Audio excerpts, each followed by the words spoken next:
Hola, it's me, Trashkin. Alright, what is up guys? Welcome back to a new video. Haven't posted in a little bit. That's because I've been really busy. We had May finals for Pokemon Unite Championship Series and regional qualifiers, which all took place in the last 2 weeks, so it has been really hectic. A lot of practicing and stuff. So obviously my priorities are winning as a pro player, but now I have a break for a bit, so I'm gonna start pumping out content again, probably daily. So I'm super excited to do that for you guys. We did manage to qualify for regionals, which is in Ohio. So we'll compete for the #1 team in North America this year, and that'll be on June 29th, June 30th, and then we also already qualified for Worlds, so that's really hype. I'm gonna make a whole video on that, but yeah, we already qualified for Worlds, which is in Japan. I'm super excited to go. But anyways, today's video is a tier list. So if you're new here, I'm the world champion from last year. I'm signed to Luminosity, a tier 1 organization this year. And obviously I just told you we're already qualified for Worlds, and I love making tier lists. So I'm starting this series where I make a tier list on every new patch. And I just wanted to tell you guys before we get into the tier list that I actually post a draft of my tier list on Twitter. This got like 55k views for people to comment on. So if you have some comments on these tier list videos, you can actually go to my Twitter, which is just /unite, and comment on these posts to tell me if you'd make any changes, and then I make changes to the final product, which here's the final product, and I make a video on it. So without further ado, let's get into this tier list. You already know that Zacian is at the top. I like to title this patch, it's gonna be called like Leafeon patch, but I title it the bug fix patch because they fixed so many bugs with like Glaceon, Cramorant and stuff, and these Pokemon were actually banned from competitive because of these bugs. So you're finally gonna see them in Worlds. We haven't seen Cramorant played at all, and if you're wondering why, like, you see Cramorant's pretty high in my tier list here, we'll get to that. If you're wondering why you haven't seen him, that's why, because he's actually been banned for a broken bug. So they fixed so many bugs this patch. They also, like, Leafeon's come out, and they did other small changes, but yeah, not much changes to Zacian at all. They did fix the Glaceon bugs, so honestly, like, since my last tier list, you might have noticed this actually changed a lot. And one of the changes I was thinking of making was putting Glaceon above Zacian. That's how broken Glaceon has been. Let me show you guys here. This is Unite API, which tracks the win rates of every Pokemon and the pick rates. So pick rate last week for Glaceon was 46%, and the win rate was in the top 3. Zacian still the highest by a mile. So Glaceon is just extremely broken, extremely easy to play. I'd say it's even easier to play than Zacian. These two Pokemon, please nerf. Now Umbreon. Umbreon also top 3 win rate, just like these Pokemon. Its moves are broken, all of its moves. But actually Mean Look, I think, will be the most broken move in competitive. It's not that good in solo queue. It's still good, but you can't carry with Mean Look. It's more of a defender / support moveset, but it is the most broken move in the game. So extremely broken in competitive. And if you're new here, this is competitive tier list, not solo queue. Umbreon, I'm not excited to play with Umbreon in the game. I really hope she gets nerfed. Luckily for regional, she's not going to be in play, but these 3 Pokemon, please nerf fast. There's virtually no counterplay to them. They're extremely broken. Even if you have like 3 people there, you're probably not going to kill them, and they will probably kill all 3 of you. So these Pokemon are not okay. Just if you want to climb the ladder, you can abuse these. If you don't want to be cringe, don't touch them, and wait for them to get nerfed. Hopefully they get hard nerfed. There has been some leaked balance changes, so Zacian and Glaceon, I think, did get a nerf in that, so that's really good. But no Umbreon nerf so far, which I really hope they nerf Umbreon. But yeah, anyways, let's get on to the next tier, must pick. So This is titled Must Pick because if you haven't watched much competitive, it's actually draft format. It's snake draft, so one person picks the first Pokemon, the next person picks 2 Pokemon, the other team that picked first picks 2 Pokemon, like that. So these are Pokemon that throughout the draft you have to pick them, and most likely they're either first pick or they're banned. So this is my prediction for must picks. And actually most regional finals for regions have gone on already, and you actually saw a lot of these Pokemon already like that in regions. Lapras first picked almost by every single team in every region. Dodrio as well picked in almost every draft. Urshifu and Hoopa and Slowbro picked in almost every draft by competitive teams. Obviously Leafeon's not allowed in tournaments yet, but this is my prediction for where Leafeon will end up. But basically the tiers are ordered, so I believe Lapras is better than the speedsters. That's because it kind of goes by skill level, right? So a person who's mastered Zoroark, I believe, is probably going to be better than Lapras. However, Zoroark is really hard to play, so Lapras is ahead of Zoroark because the skill level is so intense that not everyone has that. So keep that in mind when Pokemon are ordered here. I try to keep in mind their ease of play as well. So someone who's fully mastered Zoroark, I think Zoroark is above Lapras. But other than that, the order would stay pretty much the same. I'd still put Lapras over a really good Dodrio player. Lapras is just broken. Leafeon, this is more of a prediction. Leafeon could fall like all the way behind Urshifu or even down a tier. It just came out, but it seems like it does a lot of damage, has a lot of broken combos. So that's my prediction for how good Leafeon is. We'll have to see as it goes along. Slowbro has actually fallen a bit since my last draft. It's just that we're starting to see that like even teams that have Slowbro still lose a lot. It's a really good Pokemon, really solid, but maybe some of these Pokemon are higher priorities, so that's why it's fallen down this far. But I still have it above Hoopa, and some teams actually pick Hoopa above Slowbro, but I believe that there's so many good supports. As you can see below this tier, we already have Blissey and Eldegoss, so the other supports are so good that it warrants Hoopa being below Slowbro, because Hoopa's really good, but there's just other supports you can always pick. So Urshifu is the last tier. I believe Urshifu's also fallen a bit off my tier list, and that's because Urshifu's 1 through 4, level 1 through 4, are probably the worst in the game. I cannot think of another Pokemon with a worse level 1 through 4 than Urshifu. He's just atrocious at those levels. And even late game, there's starting to be some threats that are more threatening than an Urshifu late game. So he only really shines in that early to mid game after he gets level 5. Then in the early game, he's really strong. That's where he really shines. But other than that, like late game and really early game, there are actually stronger Pokemon. And even at level 5, I believe there's Pokemon that are stronger than Urshifu. Like Zoroark, I believe is stronger at level 5 than Urshifu. Obviously, all the Pokemon in the Please Nerf category is stronger than Urshifu. So next we have the tier OPAF. If you're not used to gamer lingo, that's overpowered as fuck. And Blastoise is at the top of this. So I forget where I placed Blastoise on my last tier list, but I feel like I hard underrated him in the last tier list. He has really shined as a super strong, solid pick. Just really insanely good, super tanky, lots of damage, just good throughout the game. You can never go wrong picking Blastoise.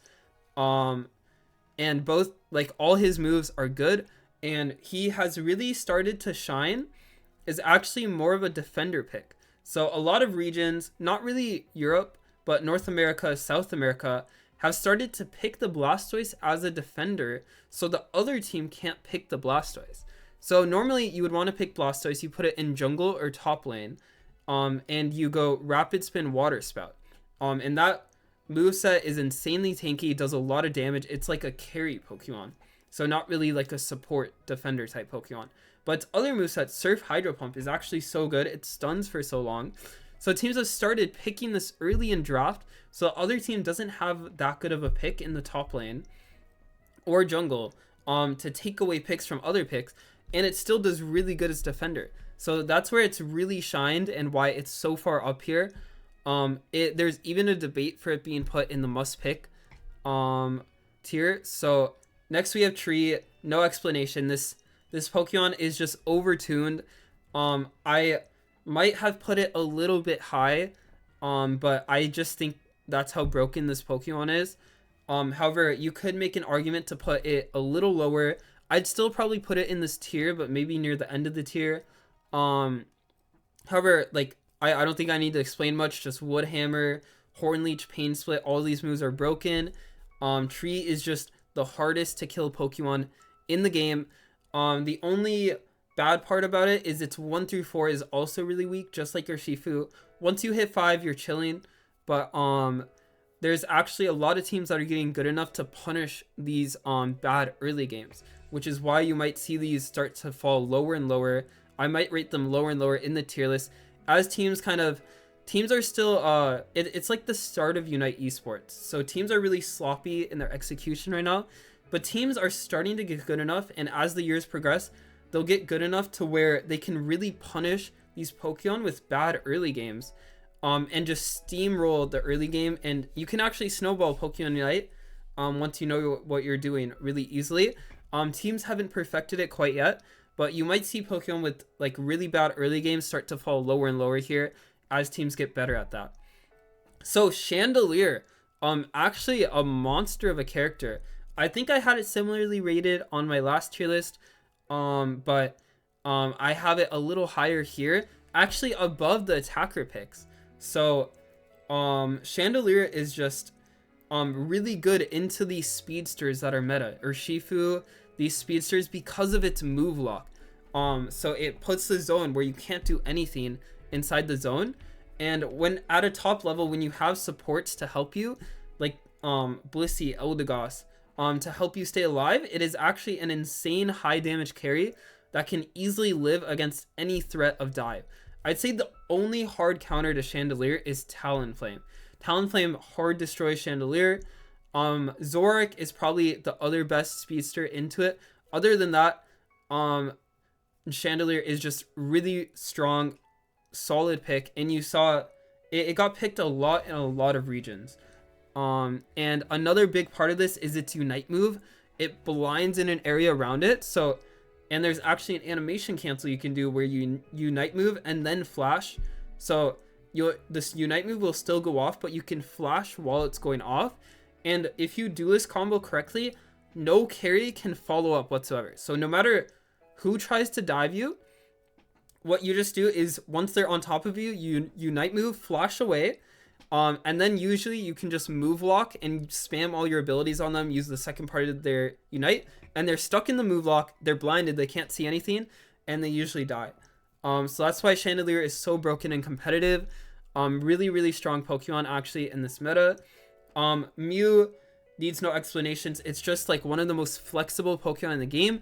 It has 6 moves to choose from that it can be on, and you just have no indication of what moves it's on. So it's one of the highest skill cap characters in the game, which is why it's this low rated, because it is really hard to master Mew. A lot of its moves are actually hard to use. It has a lot of animation cancels you have to master, and it's just really hard to play. So the ease of access, like Chandelier is a lot easier. Like the combos I told you, that's all you have to do. After like 10 games of Chandelier, you could probably get that down. However, Mew, you could play like 200 games on and you still wouldn't master this character. So that's the hard part about Mew. And a fully mastered Mew, like someone who's fully mastered this Pokemon, which I still don't think anyone in the world has mastered Mew yet. Although I'd say Europe as a region probably has the Mews that are closest to mastering this Pokemon. Mew would probably be higher up. However, because it's so hard to use, this is where I rated it as like the skill, ease of access to the character, and A9. A9 is actually the opposite case of Mew.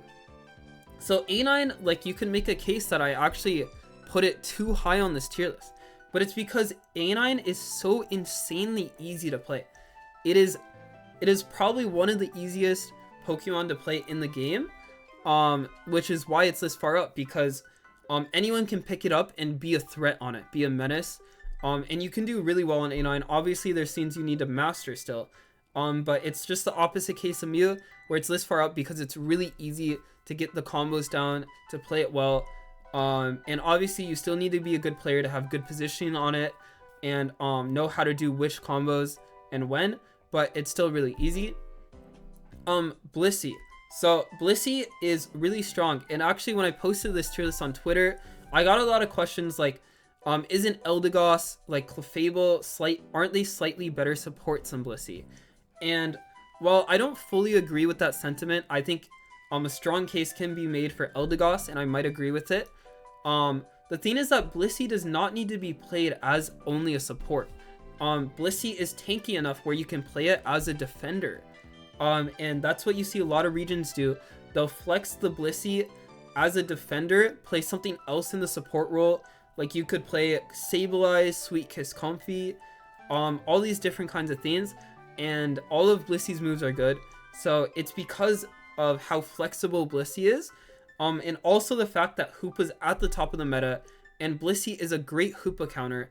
At the top level, you can actually cancel Hoopa portals, the hyperspace portals, that reset people to full health. You can actually stop people from taking it with Egg Bomb.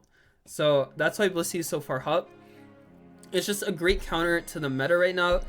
It pairs great with a lot of the meta Pokemon. Better than other supports actually. So Eldegoss, there's not much to be said here. It's one of if not the best supports in solo queue, and it's insanely good in ranked 2. It just does insane amounts of damage, and it heals an insane amount. So like it does a lot of damage and it heals a ton, and it's a ranged Pokemon, so you're always able to poke these melee Pokemon. Its Unite makes it invincible, and you can heal an entire team. Not much more to have to be explained there. And now we have the next tier. This is tier pretty good. So all these Pokemon above this tier, they're like, it's almost feels unfair playing against them. You're like, is this really a Pokemon in the game? Like, should this be allowed of how broken this Pokemon is? Like, you get that feeling when you face them. Like, there's like sometimes when I play these Pokemon in these higher tiers and I'm like, there's no counterplay. There's nothing I could have done. They're just gonna kill me. There's literally no counterplay, nothing you can do. These Pokemon, however, now I believe there is actual like counterplay. Like you can do things to outplay these Pokemon pretty hard. And that's what this tier is. However, they're still like, they still give you that unfair feeling. Like this probably shouldn't be in the game, which is what the actually balanced tier. Now these Pokemon in the actually balanced tier, you're like, hey, like these Pokemon have like good things about them and bad things about them, and that's actually balanced. But anyways, the pretty good tier, Buzzwole. So Buzzwole is probably the most controversial Pokemon on these tier lists. A lot of solo queue players think Buzzwole is garbage, really bad. But in competitive, actually, it literally just won a monthly final in North America. Team YouTube won May monthly finals, playing almost exclusively Buzzwole in the top lane. And Buzzwole is just a really good pick into Blastoise. It hard counters Blastoise. It's really good into the speedsters. And it's really good into a lot of attackers. Not really A9, but it's just really good into meta. It's really good into Leafeon too. So, excuse me. It's just a great overall pick. Sylveon is just really strong as well. And all the movesets are really good. It's probably one of the safest tank counters, which we'll get to in a bit, but it just shreds tanks. And you can see there's quite a few tanks up here. Like we have Blissey, which is pretty tanky. We have Blastoise, Tree, Slowbro, Lapras. It is probably one of the only carries that can consistently kill these tanks. Like Mew and A9 are going to struggle into these tanks, whereas Hyper Voice Sylveon can just shred them, because Calm Mind plus Hyper Voice, it raises your special attack and lowers the enemy's special defense. So it's really good into these tanks, and they can never kill you because it's really fast movement speed. So the only weakness of Sylveon really is its 1 through 3 is horrible. But once you get to level 4, it is a very strong, solid Pokemon. And I believe this actually got raised a lot since my last tier list. It started countering the meta a lot more with all these tanks being meta, and it's just a really safe pick. Espeon, you're probably surprised to see fall this far. And that's a big reason why Sylveon has gotten farther up, because Sylveon is actually not that good into Espeon. You probably don't want to pick it into an Espeon matchup because Espeon will farm the Sylveon. Really easy to land your hits on it and just outrange it. It can't really touch you. But the reason Espeon has fallen this far is because the meta speedsters hard counter it. Its nerf did hurt it slightly, but I believe even without the nerf, I might still put it in this tier. It's just that the meta has evolved in a way where it's really important to stay alive late game, and Espeon is really stationary. It has a stun that's really hard to hit when people are right on top of you, so it's really easy to kill. And you die in a competitive game, you're dead for 30 seconds, and another team can just flip the Rayquaza, and they'll probably have good odds because normally when you're drafting Espeon, you're supposed to be the secure of the team. So you might want to draft Espeon because you want to have a really good secure, because Espeon has insane secure. It can get the Rayquaza from like 30% HP. However, it's counterintuitive because you're probably going to be dead if the enemy team is flipping Rayquaza. So then your team doesn't have a good secure then. So you might want to draft another good secure like a Red or Shifu or a Power Up Punch Lucario. But then it's like, why did you draft Espeon? There's probably Pokemon that can output more damage. They're better in team fights, have more movement. So that's the problem with Espeon. I still think it's really good. It's pretty good in this category, but that's why it's fallen so far in the tiers in competitive. In solo queue, I think it's a great pick, and you can still hard carry games with it because dying doesn't matter as much. But in competitive, it can be run in certain comps, but not every single comp. Next is Delphox. So Delphox, the trade-off with Delphox. At level 9, I think it is one of the best Pokemon in the game. At level 9, I think like this is a must-pick Pokemon. Like this Pokemon is overpowered as fuck. It could be in any of these top tiers. The problem with Delphox is that its early game to get to 1, from 1 through like 7 even, is really bad. Its 6 is okay, but not until you hit level 7 is it really like actually a good Pokemon. And its early game is really atrocious. It can get really bullied. And as I talked earlier about early games in competitive, teams are starting to get really good at snowballing these games, not giving you any experience back and taking all the farm on your side. So that is the one weakness of Delphox. However, once you hit level 9, it is the best tank counter in the game. It can kill literally anything in the game at level 9. So that's why it's this far up. Sableye, I don't need any explanations. Thankfully, in the leaked balance changes, it's getting nerfed. But right now, it is still a menace. One of the best solo queue Pokemon, really good in competitive still.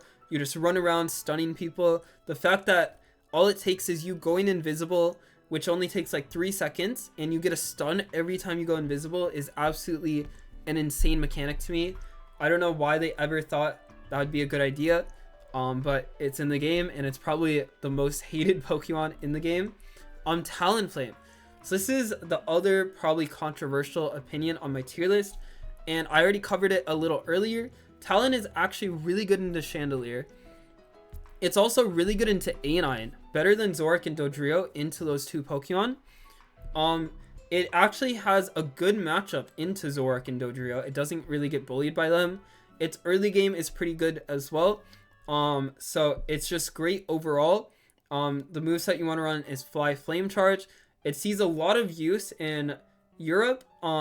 I believe like my team, and maybe usually only my team is like one of the only teams to run Talonflame in North America. I believe Japan loves Talonflame a lot, but other than that, you don't really see much use of it in other regions.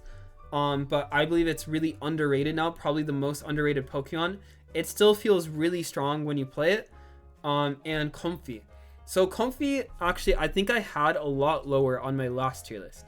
And I believe I was wrong about Comfey. it still provides great value. The main reason being, you can't run it with every comp now. Before, you just run it with any Pokemon and it's insanely broken. Now you run it with speedsters, and exclusively speedsters.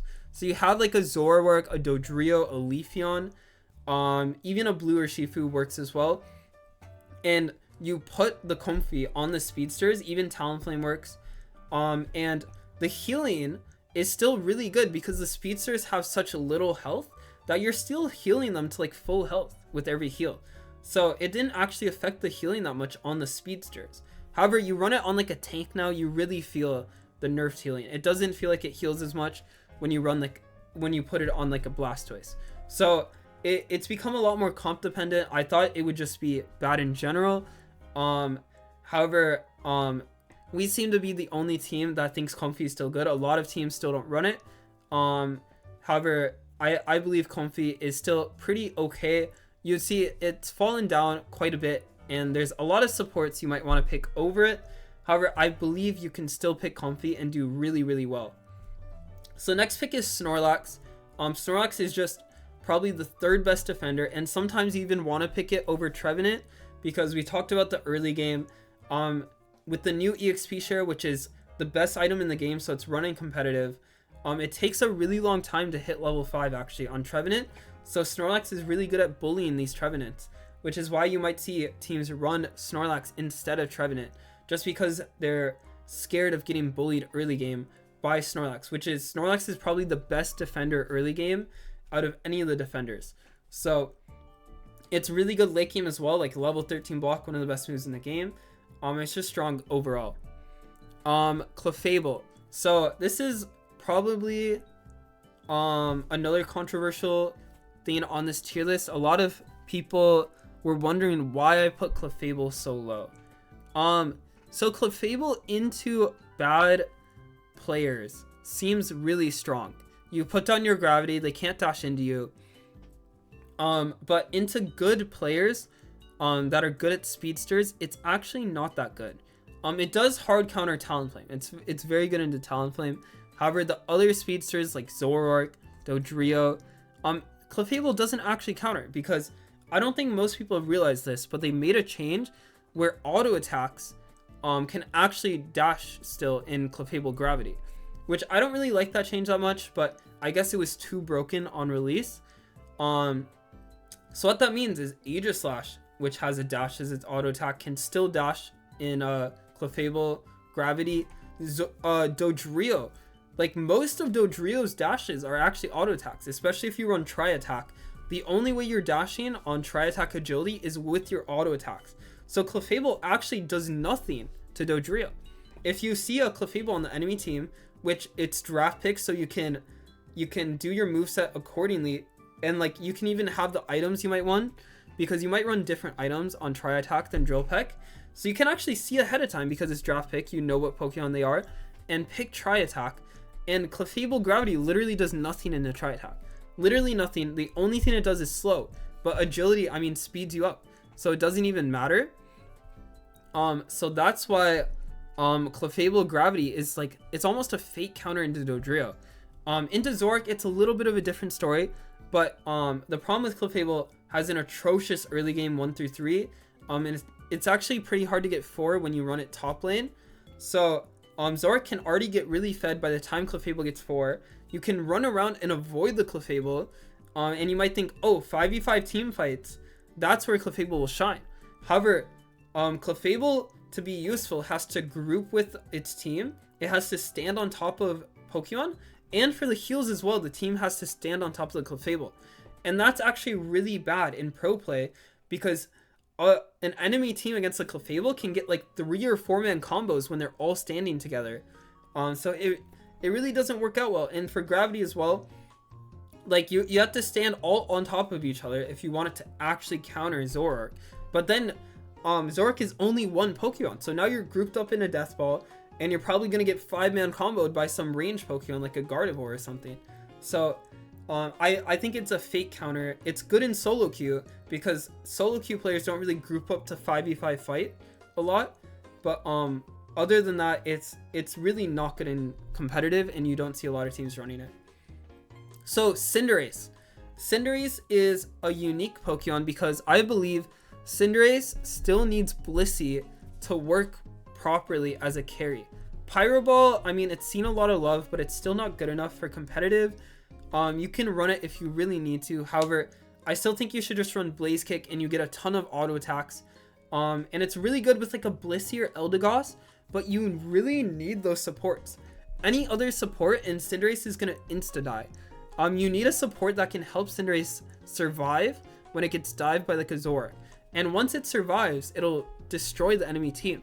But it's kind of a crutch character where you need those Pokemon. And the problem with it is it's early game as well. It's really bad 1 through 6. Once you hit 7, it's really good. But until then, you're going to get bullied. A common thing that happens is a Dodrio or a Zoroark or a Zacian will get really ahead. They'll invade the enemy jungle. And Cinder's not that good in lane, so you're probably running at jungle. And they take both buffs. And the Cinderace is just fucked in experience. It can't do anything. Which is why it doesn't see that much competitive play. But once you hit like level 15, level 13, 14 on Cinder, it actually feels really strong, especially with the proper support around it, which is why it's in the actually balanced tier. It has drawbacks, but with the proper support, it can be an insanely good carry. So Wiggly is the same thing. It has its passive Cute Charm. It has really good CC, like its boosted auto attack CC as well. However, its Unite move is just not the best. It doesn't give a big shield anymore, so it has its drawbacks, but it has an insanely, probably one of the best passives in the game. Insanely broken passive. It's really good into the speedsters. It's really good at invading at the start of the game, but in team fights and its Unite move and late game, it's not as good. So Cramorant. Cramorant is just a solid overall Pokemon. It has really good scaling. It's going to be good late game. It has a really good laning phase too. The only real drawback of Cramorant is it doesn't really have a secure, which is kind of important on Pokemon. You see a common theme with like Pokemon, unless they have like some gimmick that's really strong, like Sableye, is they're going to have a good secure. Like they have a move that does a decent amount of damage so you can get a lot of farm. Cramorant doesn't really have that. It does if you go Surf Hurricane, but I believe that's the worst moveset. So Surf Hurricane is just kind of a worse A9. You might as well go A9 really. I do believe it's still good, which is why it's in the actually balanced tier. But the lack of secure, it can get like destroyed in team fights by like more overpowered Pokemon. But I think it's strong overall. And once it gets unbanned, you'll see a lot of it in competitive still. Venusaur. So Venusaur suffers from a really bad early game too. Its 1 through 6 are not that good. It actually is kind of good at fighting. Most people don't realize, but it doesn't do enough damage. It needs to do enough damage where it would excuse it not having a secure. But again, like Cramorant, it doesn't have a good secure. So a lot of Pokemon, like what you can do is you just ignore the Venusaur. You hit the farm in front of you, like the Audino or Indeedee. They're Indeedees now. I call them Audinos because that's what they were on the old map. But you hit the Audino, and you just hit it down. You secure it because you have a move that does way more damage than Venusaur. And the Venusaur is hitting you the whole time, but he's not going to kill you. He doesn't do enough damage. So he just gets destroyed in lane. You just go around taking all the farm and Venusaur can't do anything. However, if you actually try to fight the Venusaur, I believe Venusaur could actually win against a lot of matchups. It just doesn't do enough damage though to excuse not having a secure. Late game though, in team fights, very, very good. It gets countered by a lot of things though in the meta, like Dodrio, Delphox. They kind of destroy Venusaur. But other than that, it's really good into a lot of matchups still. So it's a great pick to run early game. I think it's still really good in solo queue. It just requires a lot of resources and sometimes the payoff isn't enough in competitive. Next is Goodra. So Goodra's actually like one of the best Pokemon at staying alive. I'd say it's the second best Pokemon at staying alive behind Tree. I'd say the top 3 are like Tree, Goodra, Slowbro. The problem with Goodra is it really lacks movement speed. And at first, when it first came out, I thought its passive would make up for it. because its passive slows people around it. However, because it really lacks like anything to move around, like yes, there's acid spray, but the cooldown's pretty long, so you don't get it that often. It's like once every 8 seconds, and the dash doesn't even go that far. It's really hard to get on ranged Pokemon. So a lot of ranged Pokemon like Delphox hard counters Goodra. They're just gonna perma-kite you and kill you, and there's nothing you can do. There's nothing to get on top of them. So it almost functions better as a tank. However, it does a lot of damage, so you want to play it as a carry. But as a tank, you really need a good secure, especially like early game and even late game. That's why Snorlax is so good. It has tackle, but it just gets out secured by all the other tanks.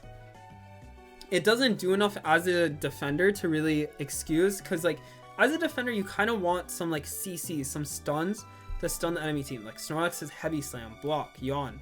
Tree has Wood Hammer. Wiggly has Scene and it's passive. All these stuff that good defenders have.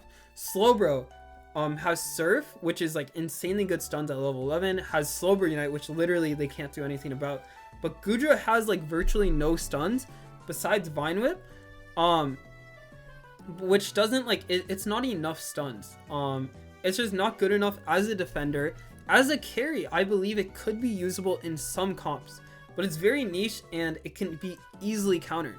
Actually, I think today, which would be yesterday for you guys, it was the EU Grand Finals of Regional Finals, and the second place team, Potato, actually ran Goodra, and it actually didn't look that bad. The problem was that Talibobo just saw the Goodra pick and countered it with their own picks. They can go like Gardevoir, Delphox, and Goodra will just get absolutely farmed. Sylveon, I think they went Sylveon actually, which I said was a good tank counter as well. So, Goodra just can be countered easily. It's not good enough to excuse all its flaws, really, which is why it's this far down. However, I still think it's actually balanced. It's pretty good. It can fight a lot of things 1v1. It will win a lot of 1v1s. But in team fights, it just doesn't do enough. So, Gardevoir.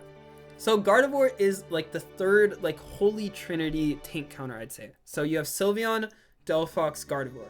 These are the three Pokemon you really go to when you need a reliable tank killer. So if the enemy team drafted a really tanky comp like Blastoise, Snorlax, Trevenant, you want to go like these Pokemon to actually be able to kill them and do damage to them. Gardevoir and Delphox. Gardevoir is actually like really good early game once you get 5, but 1 through 4 not really. So you usually have to run it in jungle because of that. After 5 though, it's really good. The problem with Gardevoir late game is it doesn't have any movement. It struggles from the Espeon problem. It's really easy to kill late game. Especially like these Pokemon like Zoroark, Dodrio, they're just going to be able to get on top of a Gardevoir and kill her easily. You might think you can go Moonblast, but again, full heal exists. So all you have to do is full heal and you're going to be dead. So that's why Sylveon is sometimes the best out of all these three, because so Gardevoir suffers from late game not being able to do anything because she can get killed easily. Delphox does not suffer from that, but suffers from a really bad early game. And also Delphox is a bit squishy, so it is easier to kill late game as well. So Sylveon is just the best of the three, where it might not be the best tank counter out of all of them. It doesn't do the most damage, but it can still kill the tanks. It will not die. And it has a good early game once you hit level 4. So that's why it's above these tank counters. These tank counters are still good for what they do, which is why you see them drafted a lot still. And Gardevoir is not only good into tanks, it's good into like just stationary targets that can't move that much. So it's even good into like A9, Espeon, stuff like that. But overall, it has a lot of drawbacks, which is why it's even below Goodra, in my opinion. So next is Garchomp. Garchomp is just strong overall, strong team fighting, strong lane, good like farming. It's strong overall in those aspects. However, it has the cram problem. It's like the all-rounder version of Cramorant, where it just doesn't have good enough secure. Its secure is just god awful, just like Cram's, which is why it suffers against better Pokemon that maybe they have better. Maybe Garchomp has better team fighting than them, but when they can take all the farm in lane, they can secure all the objectives, it's going to be really hard for Garchomp to do anything. However, besides that, I think Garchomp is strong overall, which is why it's still actually balanced. And now we have the next tier. This tier is called One Tricks Might Be Good at It, Go Off, I guess. So, I really like the name of this tier. It's really funny to me. However, there is a lot of confusion about the name, which I'm going to clear up right now. This is still like, the tier lists are still ordered by tiers. So you could rename these names like S, A, B, C. I do think the names fit, but a lot of people thought like Greninja should maybe be put in the One Tricks Might Be Good at It. However, I do not think Greninja is good enough. The point of this tier is where if you're a one trick at these Pokemon, you're really good at them, you have a lot of games on them, then it could be viable in competitive. You could actually do stuff to the more meta Pokemon and actually kill them and outplay them. Greninja is not, because Greninja, even if you're mastered it and you're really, really good at it, I don't think you can kill any of the meta Pokemon reliably. You're not going to outplay them. It's just not good enough. So that's the point of this tier. And we have like Aegislash, a really famously hard to understand Pokemon and how to play it. Greedent, who's actually like a lot harder than most people realize. When you go and covet, it's really hard to steer it, hit the belches. So another hard Pokemon that can be played really well at a top level. Charizard, actually really hard to get the Unite move off against good players, because an Unstoppable will cancel Unite move. So that's something to keep in mind. Absol, just a really hard Pokemon in general to play.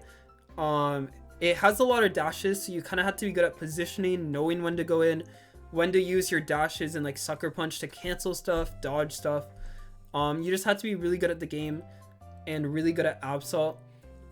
Scyther / Scissor, I don't have them separated because I think they fall in the same category, where they're also really hard to play. They can be good if you master them. You could beat meta Pokemon with them. So same thing with them. Machamp, also, I explained in my last tier list very thoroughly about how like Machamp, like you need to be able to hit these Machamp Unite moves consistently for it to be good. However, it's one of the hardest Pokemon to hit your Unite moves with in the game. It's really hard to get good Unite moves because you don't really want to solo Unite move someone. You want to catch like 3 or 4 of them. But getting those angles is really hard. So it's just a Pokemon you really have to try to master. Pikachu is actually kind of the outlier on this list. It's pretty easy to play, but I still feel like you need a lot of experience on Pikachu to know how to secure well, to know when to use your night moves, stuff like that throughout the game. I've actually met a lot of Pikachu one tricks that I was impressed with that were good at it, even if it's a really easy character to play. So the for fun tier, this is the tier of Pokemon where I think they're actually really good in solo queue. They can be picked sometimes in competitive. Like I genuinely think they could be a good pick in competitive every once in a while in a very like rare comp. It's like, oh, like Decidueye is really good into this comp. They have nothing to kill it. But most of the time when people pick them, it's for fun. They're not actually going to do much.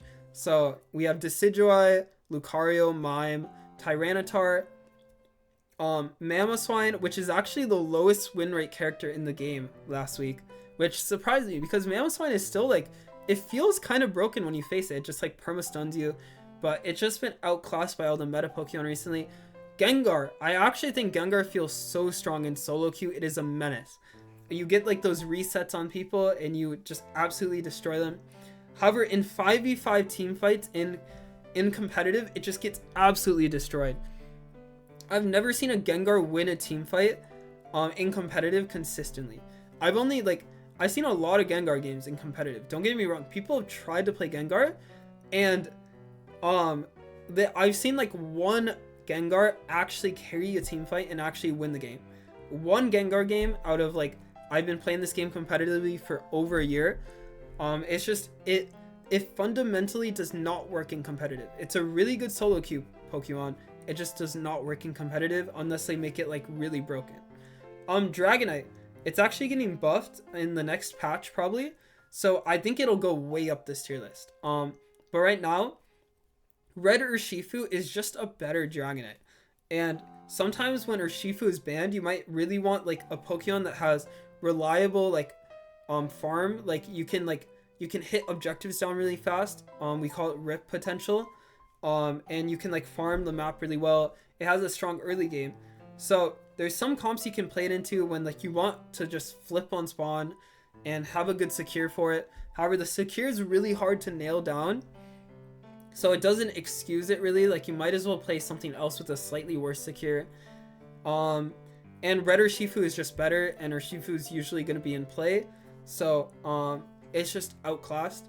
And in never pick tier, again, all these Pokemon I think you can carry with in solo queue, but we have Azumarill, Greninja, Dragapult, Crustle, Serena, Zera, and Duraludon. And yes, I did see Duraludon finally, or not Duraludon, Dragapult finally won a game in monthly finals. I think in Europe, Nouns Esports played it, and they won a game with it. However, I still think it's absolute garbage. It did nothing in the game they won, and I will stand by that opinion. It's really good in solo queue, don't get me wrong, just not a good competitive Pokemon. Anyways, I hope you guys enjoyed the tier list. That's the Leafeon patch breakdown, and I will catch you guys in the next tier list, which should be fairly soon in the next couple weeks.